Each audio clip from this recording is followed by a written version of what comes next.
The available cross-traffic monitor helps elevate driver awareness when backing out of a parking space.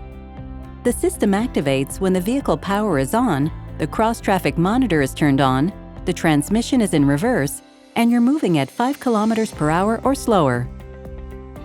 The system can be turned on and off by simply touching the cross-traffic monitor icon on the lower edge of the screen.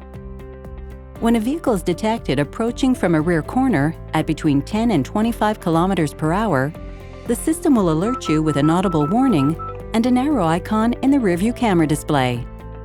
Note the system won't detect or provide alerts about a vehicle when it's moving directly behind yours.